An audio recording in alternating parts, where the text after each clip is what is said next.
When John was 14 and I was 10, he left school and joined boy service in the Welsh Guards band. He was at the time earning 10 shillings a week, that's 50 pence today, in Morgan Harris the grocer's. Mum was in a temper at the thought of losing the money. She was shouting at Dad about it. All of a sudden, Mum rounded on me and said, "And you can go and get John's job. We need the money." "What about Donald?" I said.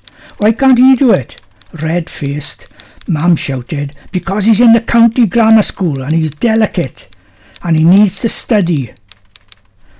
I then had a clip around the ear for my cheek as Mum shouted, "Go."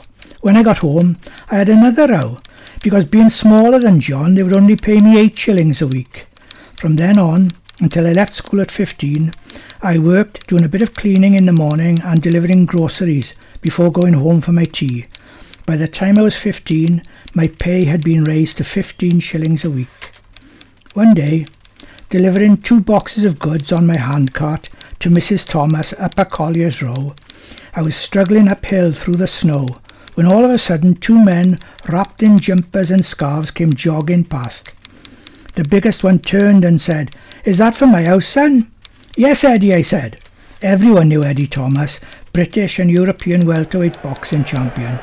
Taking the shafts of the cart off me, Eddie carried on running through the snow as if it was nothing. Then his trainer said, "You are the only person who ever shafted Eddie Thomas." Whenever I delivered groceries to Mrs. Thomas, she would give me a biscuit and 6pence and show me all the silverware that Eddie had won through boxing. Mrs. Thomas once told me that when a boy was boxing, she could not bear to listen to it on the wireless, no TV then, in case Eddie was hurt. I never did try my 11+. As Mum said, someone has to earn some money. Dad apparently was too ill to work, and if I went to grammar school, there'd be no time to work in the evenings because of my homework. I was happy enough to work.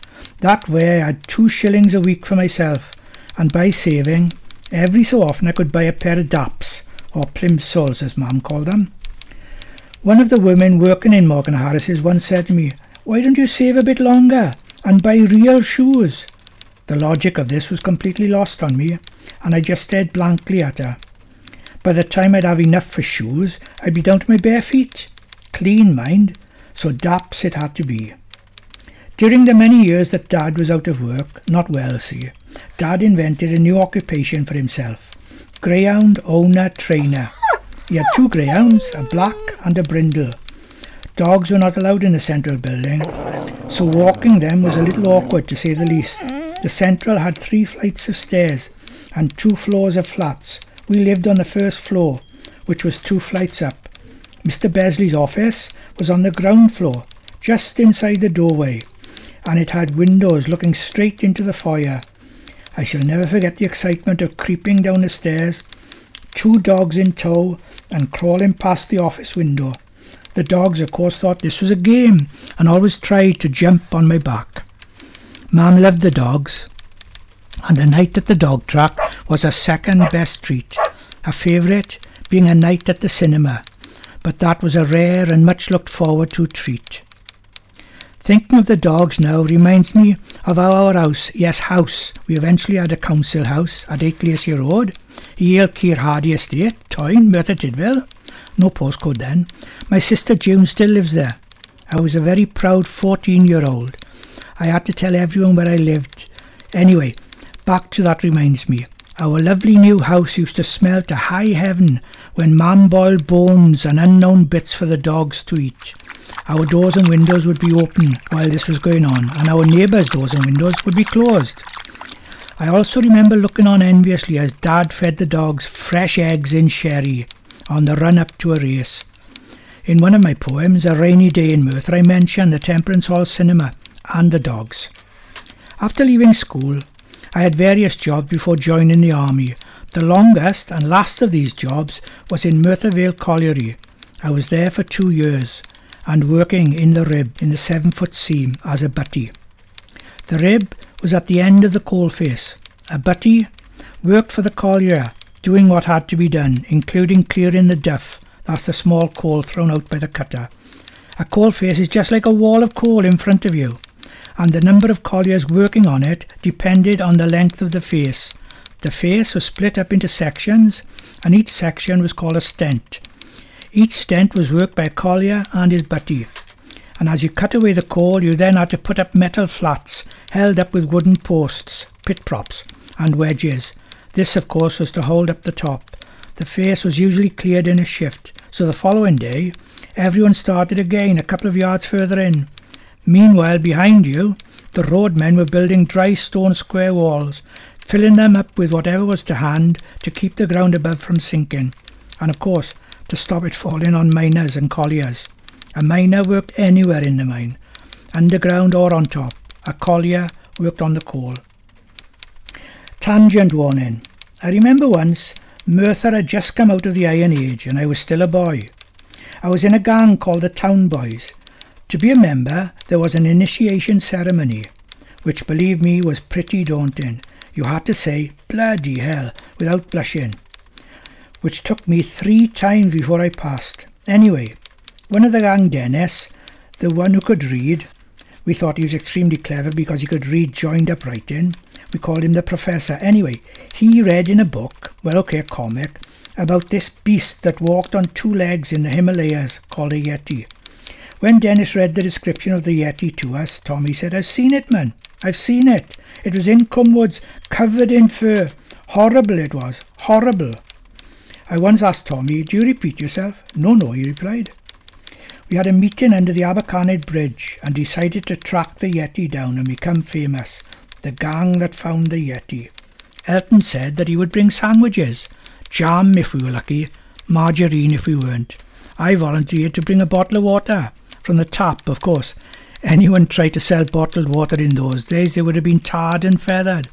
Carl said that he was bringing a slingshot for protection. Saturday afternoon, off we went, brave, intrepid, fearless hunters of the Yeti. Dennis brought his dog called Tripod. He was called Tripod because he always had one of his legs cocked up against a wall, or if you were unlucky, against your leg. We didn't want to take his other dog, Monopod. He was too rude. 20 minutes of trekking through the undergrowth along the River Taff, and after scaling the north face of the Donkey Tip, we eventually got to the edge of Cumwoods. "Right, boys," said Carl. "Keep behind me. I'm armed. Get off, Tripod. Use a tree." "OK, let's go." Fighting our way through the brambles and branches and low-flying gnats and trying hard not to step on any sticks.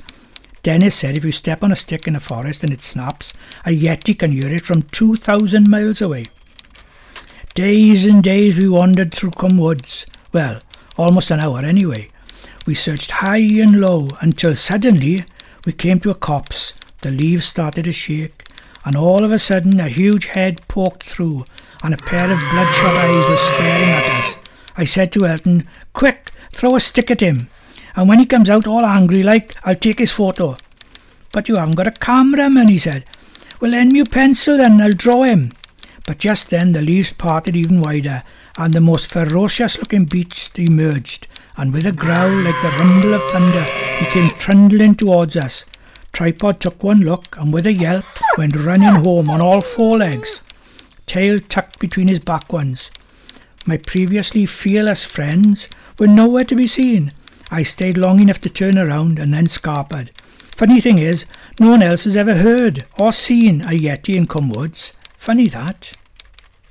The last day I worked underground, I didn't know it was to be my last day until it was over. There was a bit of a fall in the ribs and I was under it.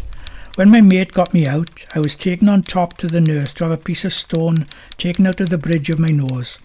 This left a blue scar. Colliers are covered in them. This was my first, and I swore it would be my last. I had a week on the sick, during which time I went to Pontypridd and signed on for the army.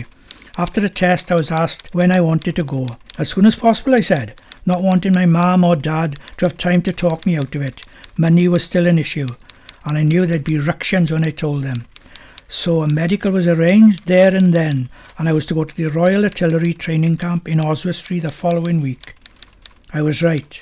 When I told Mum and Dad, there was uproar. I was all kinds of a fool joining the army.